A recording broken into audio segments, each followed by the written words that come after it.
आज हम ये बहुत ही सुंदर प्रोग्राम बना रहे हैं बाबा साहेब की शान में। जय भीम का नारा बुलंद आवाज में आप लोग दोगे यहाँ से वहां तक, किसी का भी हाथ नीचे ना रहने पाए। जरा आज हाथ खोल दो और ऊपर कर दो, बोलो जय भीम, फिर बोलो जय भीम। बहुत बहुत धन्यवाद, बहुत बहुत साधुवाद।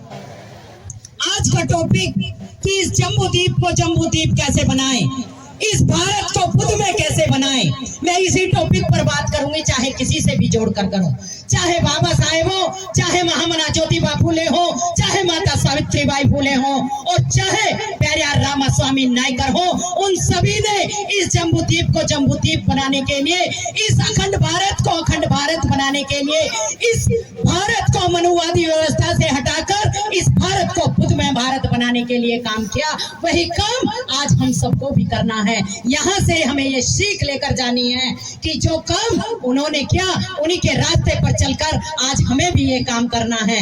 भगवान बुद्ध के बाद जब यहाँ सम्राट अशोक ने इस पूरे भारत को कलिंग युद्ध के बाद बुद्धिस्ट बनाया, कलिंग राज एक बौद्ध राज था, ये आप सब लोग जान लो।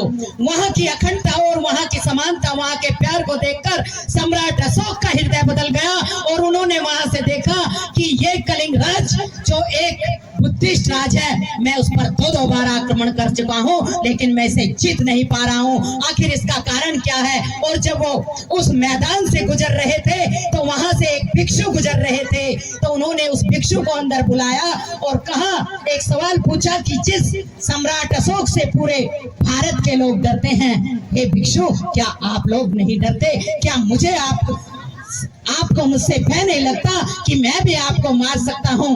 तब हमारे भंते जी, हमारे धर्म गुरु ने कहा कि नहीं सम्राट अशोक, मुझे आपसे डर नहीं लगता।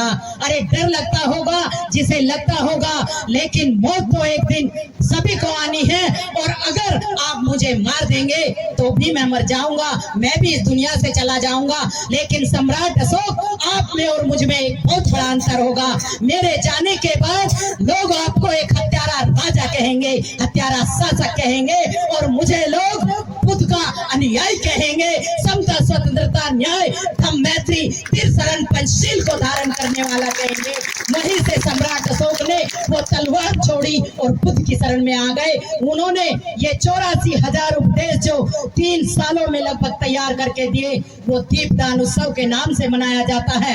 आज से शुरू होकर दीपदान उत्सव पर ये उत्सव खत्म होता है। इन मनुवादियों ने आपसे आपके विजयदशमी को छीन लिया, इन मनुवादियों ने आपसे आपके दीपदान उत्सव को छीन लिया, इन मनुवादियों ने आपसे आपके भगवान बुद्ध को छीन लिया। इन मनुवादियों की अगर चले तो ये आपसे आपके बाबा साहेब को भी छीनने का काम कर रहे हैं। इसलिए आप सतर्क हो जाओ, सावधान हो जाओ, क्योंकि वो हमारा हित कभी भी नहीं चाहेंगे। आप किसी पर भरोसा मत करना, आप किसी पर विश्वास मत करना। अगर आपको विश्वास करना है तो त्याग की मूर्ति बाबा साहेब डॉक्टर बी.आर. अम्बेडकर पर करना, भारत के संविधान पर करना, जिस संविधान को बाबा साहेब ने अपने 4 बच्चे न्योछावर करके